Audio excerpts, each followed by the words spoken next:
Now, Brandy is a guy who likes to run around with a private plate not on his car or a public plate on his car.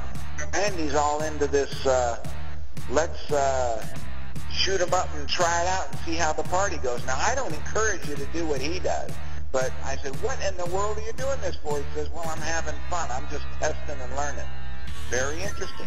Would you describe and tell for us what happened with your recent encounter while on the public rights-of-way with your automobile with no plate whatsoever, front or back, upon it?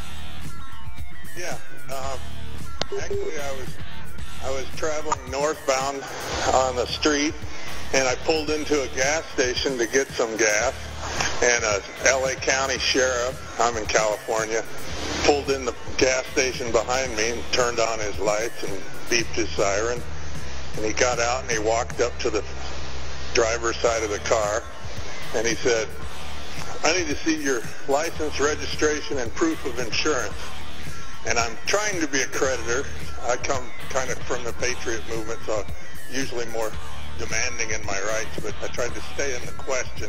And so I told him, well, who are you? And his response was, I'm an L.A. County sheriff. And I said, could I see some identification, please? Just like what Al Gordon says.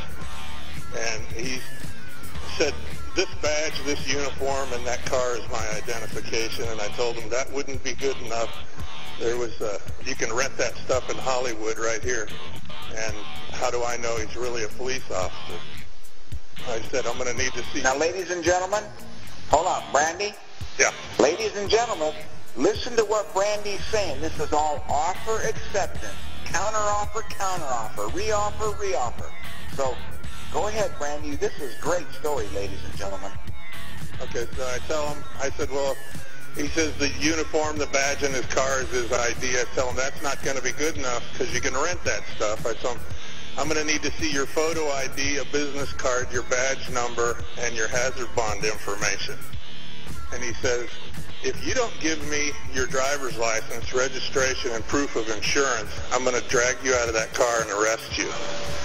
And I said, well, I accept your offer to arrest me, conditioned upon prepayment of $1 million in cash and $100,000 for every hour of anticipated detention. And he says, what? I don't know what you're talking about. I said, well, if you don't know what we're talking about, maybe you should get a watch commander out here. And he says, well, I don't have a watch commander. And I said, well, let me make sure I've got this right. You refuse to identify yourself, and now you're making false statements. And he says, well, my watch commander's all the way in Culver City. I said, well, hold it up, Brandy. Hold it up. Brandy, hold it up. All right. Ladies and gentlemen, did you catch that? I don't have a watch commander. And then Brandy gives him an offer. You're making false statements. Would you repeat again? Start again with that one again, Brandy? Start that part again? Yeah, he said, I said, maybe you should get a watch commander out here. And he said, well, I don't have a watch commander. And I said, well, let me make sure I've got this right, because I'm trying to keep it straight. You're refusing to identify yourself, and now you're making false statements, which is exactly what he was doing. We all know he has a watch commander. No, Brandy, we don't all know that, but you did. And isn't that interesting, ladies and gentlemen? Listen to this. This is so good. So then he says, I tell him, I said, my watch commander's out in Culver City. Yeah, I said, well, get him on the radio, because I got time. And he says, why are you giving Now remember, ladies and gentlemen, this officer says my watch commander's all the way out in Culver City. That's an offer. Brandy counters with, it's okay, I got time. Like this guy wants to drag his watch commander all the way across town. This is not going to be a very pleasant thing for that police officer. So go ahead, Brandy. About 35, 40 miles probably, up the 405 parking lot, freeway. But anyway. So Brandy says, I got time, get him out here. And he yells at me, why are you giving me such a hard time? And I said, didn't you pull me over? And he just looked at me for a few seconds, and then he said, have a nice day, and walked away and got in his car and left. story, Brandy. Ladies and gentlemen, what a beautiful interchange of offer and acceptance. Now, I don't encourage any of you to be without any kind of plate, because it is kind of like what we call a pirate vessel on the sea of commerce without some ID. I'd love to see Brandy put a private plate on his car, you know, non-commercial, private property, and a UCC one where he registers a car and the VIN number to him, so that he has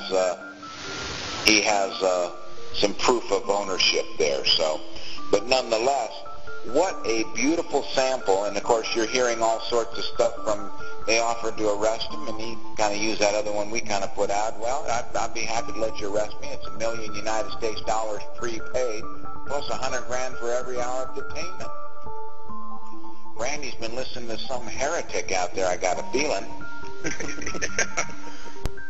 Now remember, ladies and gentlemen, it would be helpful if Brandy would unregister the VIN number with the various states, send all that stuff in, and put a notice on a UCC1 that it's his property, and then give notice to the DMV so that they know it is, and then it will be truly private property because it's going to be posted private. And I'm going to have to get, but Brandy kind of likes these interchanges and stuff, and anytime you don't have a plate on a car, it's just going to be a constant harassment. But I'd like to see him get a private plate on and get the stuff done right. But nonetheless, take a look at what he's doing, just being a creditor under offer and acceptance all along the way. Are they going to say it's their car? No. It is going to be a bit inconveniencing, but nonetheless, isn't it a pleasure to see contract law be so wonderful? Yeah. Got to hand it to you, Brandy. You deserve kudos and laudations for your what shall we call it? It wouldn't be foolishness, but it would be your brassy attitude in dealing with it on such a higher level.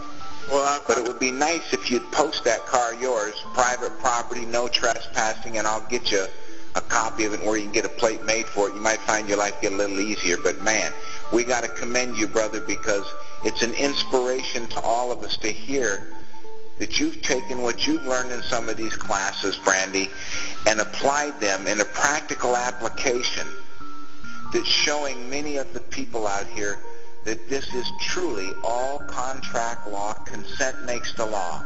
We thank you very much, my brother. Thanks. I'm still trying to shake some of the patriot wanting to fight stuff, so I'm slowly becoming a creditor, but so I ask forgiveness. Now, ladies and gentlemen, I think Brandy's about like 6'5". Brandy's like 6'5" or 6'6", and he looks like he eats bears for breakfast. He's a big old burly fellow with long hair, and looks like he belongs in a motorcycle gang. So I mean, it's really interesting, and he sees this. But even I don't care who you are, you got to know this: they got aircraft carriers, guns we've never heard or seen, and more people than we can want to kill. So you know what? We're outmanned, outgunned, outarmed, and the only way that we can win is love these people, be in harmony, and assert our rights, which Brandy's been doing, and many of you have been doing. So what a wonderful thing, Brandy. We appreciate the stories. We appreciate all of your participation this evening. To all of you that are listening, I hope that you bear down on your studies, take courage from these fine men, and know that your remedy is within your reach. You are sovereign. You are the authority. You are a creditor. Somebody asked me the other day, I want to become a sovereign. I hate to tell you all this, you're already sovereign. Every one of you is the authority, and every one of you makes the decisions that make your life easier or more difficult or more challenging. It's up to you. Ladies and gentlemen, I love and appreciate all of you. I appreciate the opportunity to share these messages. Let us all sally forth with love and honor and produce the kind of results and harmony that creditors should be producing out there under God. See y'all at the top. Good evening. Bye-bye.